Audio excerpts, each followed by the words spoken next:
Bonjour à tous, me revoilà pour une nouvelle vidéo. Dans celle-ci, nous allons observer le développement de ma colonie de l'Asus niger, et après je vous montrerai la nouvelle espèce de fourmis que j'ai acquise. Alors premièrement, ma colonie de l'Asus niger se développe à merveille, les grappes d'œufs se font de plus en plus grosses et les ouvrières de plus en plus nombreuses. Il y a une vingtaine d'ouvrières qui s'occupent non-stop des œufs, larves et cocons présents dans le tube. J'attends deux nouvelles ouvrières d'ici 2 à 3 jours, je pense, et une explosion démographique d'ici 1 ou 2 mois, vu la quantité d'œufs, de larves et de cocons. Euh, j'ai commandé un nid pour Célasus qui arrivera dans les prochains jours. Vous allez me dire que c'est peut-être un peu tôt pour les transférer en nid parce que ma colonie est peut-être un peu pas assez développée. Mais le nid est compartimenté, c'est-à-dire que j'ai le choix, oui ou non, d'ouvrir une partie ou les deux parties pour mes fourmis. Donc au début j'ouvrirai qu'une partie, donc elles auront accès qu'à la moitié du nid, et plus tard j'ouvrirai la deuxième partie quand ma fondation sera plus grande. Alors, c'est un nid donc de chez AliExpress, moins coûteux. Bon, le temps de livraison est un peu plus long. On peut compter une vingtaine, voire une trentaine de jours pour être livré. Mais c'est la même qualité, j'ai envie de dire, que sur les sites spécialisés. Pour en revenir à la colonie, elle se nourrit que d'eau et de miel pour l'instant, que je place sur un pavé juste pour le côté un peu plus naturel. Je leur mets des insectes de temps en temps, mais elles n'y touchent pas. Je verrai dans l'autre nid, ou quand ma colonie se développera, si elles veulent un peu plus d'être vivants, on va dire. Donc j'ai eu, il y a 15 jours, ma première morte, ma première ouvrière de morte. Donc je suppose que c'est une des premières, vu qu'elles sont plus faibles et moins développées. Elles ont un temps de vie très réduit, car elles sont là en fait juste pour aider la reine à fonder la colonie. Donc après, bah, quand il y a les autres générations, normalement, bah, elle meurt. Donc là, j'ai eu ma première morte. Faut savoir que les ouvrières normalement vivent jusqu'à 4 ans. Donc voilà pour cette espèce. Nous allons passer à ma nouvelle fondation. Donc on se retrouve après le cut. Le 18 avril, en cherchant des sites sur les fourmis, je tombais sur le site Anthouse, un site espagnol qui livre aussi en France. Ce site est très intéressant car à chaque achat en fait que vous faites, il y a le choix de prendre ou non une colonie qui est gratuite. Donc il y a le choix entre des Camponotus, des Phalidula ou alors des Messor barbarus et là récemment des Tapinoma. Donc cette colonie est gratuite. Il n'y a que les frais de port qui sont à payer, qui sont de 11 euros. Donc moi quand j'ai vu ça, bah, j'ai donc fait un achat. Donc j'ai acheté un paquet de graines, un mélange, donc de seigle, de blé et d'une autre variété de graines. Donc j'en ai eu pour 11,75 € en tout. Et pour ça, bah, j'ai une colonie aussi offerte qui est dans un petit tube. Le colis était nickel. J'ai été livré en moins de 5 jours. Mais dès que je l'ai reçu, par contre, la colonie, j'ai dû la mettre dans un autre tube parce que le tube était légèrement trop petit. Et il y avait des graines qui étaient en train de commencer de germer. Donc ce qui n'est pas très bon pour les fourmis. Donc je l'ai mis dans un autre tube. Et 2 jours plus tard, donc j'ai reçu ce nid.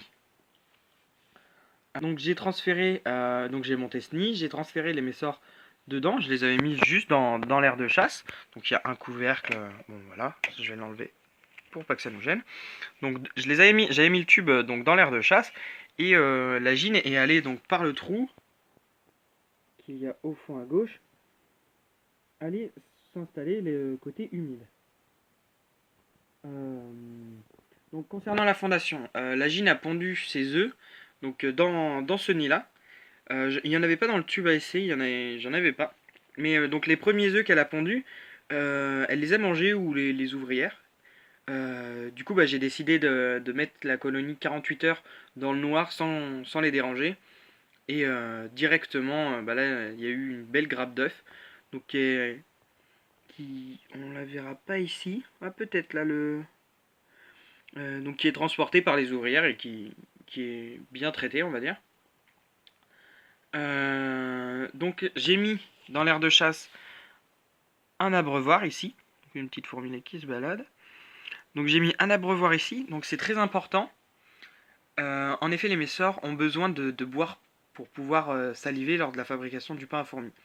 J'ai assisté à la confection de celui-ci. Les fourmis se mettent la tête à l'envers avec une graine ou un morceau de graine dans les mandibules. Donc c'est très important que dans votre tube, il y ait la place pour que les fourmis puissent se mettre à l'envers pour pouvoir fabriquer le pain à fourmis correctement.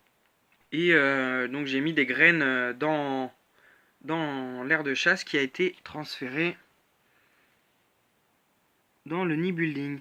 Donc concernant ce nid, je l'ai acheté donc encore une fois sur AliExpress. C'était le nid que j'avais parlé dans la première vidéo que j'attendais, qui a mis bien 35 jours à arriver. Il y a eu des problèmes de livraison ou de grève avec les grèves, donc c'était un peu compliqué. Quand je l'ai reçu, bah impec, hein, aucun éclat, un petit peu en dessous, mais rien qui gêne en la perméabilité de l'aire de chasse. Donc ce nid, c'est un nid building de taille L. Je l'ai payé 22 € avec des promotions. Donc, comme les nids building, il y a différents étages. Donc là, ils ont l'accès qu'à la partie inférieure. Donc, ce qui fait à peu près la taille d'un tube à essai. Donc là on voit bien la grappe d'œuf qu'une fourmi transporte. Je pense que je les stresse un peu, j'irai les mettre tranquilles. Donc là il y a l'humidité, il faut falloir que je recharge la recharge en humidité. Donc j'ai déjà des castes dans cette colonie. J'avais un major qui est mort suite au transport, je suppose. Il était dans le tube, il était mort. Il était bien plus gros que les autres, avec la tête bien rouge, mais bon bah... Désolé à lui, hein, il est décédé. Mais là, il y a bien des castes, il y a des ouvrières et des majors, des médias, pardon, qui sont légèrement plus gros que les ouvrières. Qui s'occupent principalement des graines en plus, donc c'est vraiment très, très intéressant. Toujours, hein, j'ai mis de l'huile d'olive en haut, donc je fais gaffe aux coulures. J'en ai effacé une qui était à peu près par ici, je l'ai enlevée parce que après c'est mauvais si les graines trempent dedans, les fourmis vont pas en vouloir. Donc ne quittez pas la vidéo. Regardez-la jusqu'à la fin, j'ai filmé de plus près mes colonies avec un microscope électronique. Donc voilà, c'est tout pour moi. Je vous invite à aller jeter un coup d'œil sur Anthouse et sur ma première vidéo. Si vous ne l'avez pas vu, je vous remercie. Lâchez un like et un com. Et bon visionnage de ces courtes scènes.